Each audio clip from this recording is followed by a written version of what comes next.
We have been hearing these reports from the rebel groups themselves.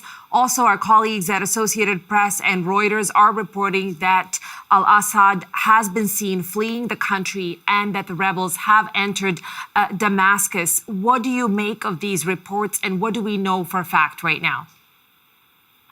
Well, I think that everybody was expecting that this was going to happen last night, local time. There was a sense that the fall of the regime was imminent, but I still think people are in shock about just how quickly this has come about. When you think of this rebel advance, starting less than 2 weeks ago, but there was a pattern in that in the other cities that the rebel groups have taken. So Aleppo in the north and Hama, and then last night in the overnight hours, Homs. In those cities, particularly Aleppo and Hama, you had the same thing that happened here, well, in Syria across the border last night, wherein the military was saying, we're not withdrawing, stay in your homes, everything's fine. Last night, the Syrian army put up an officer, an unnamed officer, who said that they were making substantial impact on the opposition groups, that they were fighting them, that there wasn't this sort of mass defection. You then had video images of the interior minister out meeting with police units in Damascus. He too was saying there is an invincible cordon, a security cordon by the Syrian government forces around Damascus that the rebels would not be able to penetrate. So that exactly the same pattern: denial that there was an issue, denial that the opposition were making gains, and then the Syrian troops fell back. And from yesterday, we were hearing reports that thousands of Syrian soldiers had been crossing into Iraq, so basically fleeing Syria. People were posting video images of some Syrian soldiers taking their uniforms off, putting civilian clothing on. So it was just, there was a sense of an inevitability, if you like. And in each city that the rebel groups, the opposition groups have reached, they've been going to the prisons and releasing prisoners. Many of the prisoners in Syria's jails are going to be political dissidents. People will have family that have disappeared, they haven't been able to see for many years, potentially looking to those prison releases. So I think we're going to be seeing a lot of very dramatic stories in the days to come.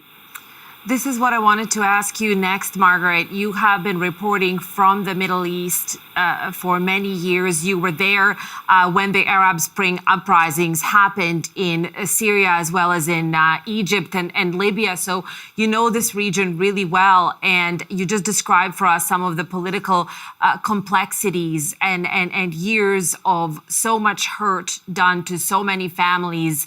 I mean, how would you assess the potential for this situation to devolve into further violence in the days to come?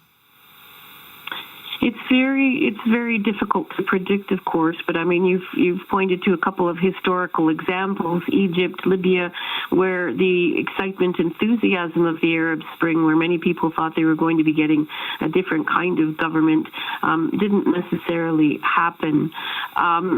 However, you have seen the main rebel leader, Abu Muhammad al-Jalani, who is the leader of this group, which is called Hayat Tahrir al-Shams. They call it HTS. It's an Islamist group, a very radicalized individual in the past, belonging to a branch of, he sort of transformed a branch of al-Qaeda into what HTS is today. He's trying to revise his image and has been careful to deliver messages to minority groups here, not here, but across the border in Syria, saying that there will be no reprisals, even in the advance on the city of Hama, which is where there was a terrible massacre in the 80s. The father of Bashar al-Assad, Hafez, putting down this uprising of Sunni Muslims. He said, we're cleaning a wound by going there, but this is not an act of vengeance. It wouldn't be. So there's an effort on his part, his organization or his group's part, to reassure people that there won't be massive bloodshed. But these are disparate groups. They're groups with different objectives, in the long term. So it's going to be interesting to see how they manage. We do have this statement from the prime minister that the news agencies, the Syrian prime minister or former Syrian prime minister, has released a statement saying that he's there to help facilitate an orderly transition of government. We don't really know what that means, but certainly you will have some of the minority groups, particularly in the Alawite community of Bashar al-Assad, worried about the political fallout from this. In our hotel yesterday, I met a woman who had just fled Damascus, extremely worried. She said, pray for us. But, it's really early days, but it is a very complicated picture, the Syrian map. I mean, in the immediate aftermath, you are going to see really joyous scenes on the ground, because this is and has been an incredibly brutal regime. Hundreds of thousands of Syrians have been killed in the civil war. We remember the scenes of the mass exodus of people, many of them coming to our country, to Canada. You have people who've been trapped on different sides of the border, separated from family. So there's going to be a lot of optimism, but there are going to be some nerves as well. But we're just going to have to watch to see how it goes ahead. I did see one agency report going by where the rebels were urging people in Damascus not to approach any of the buildings that had housed public institutions, early days, we'll see.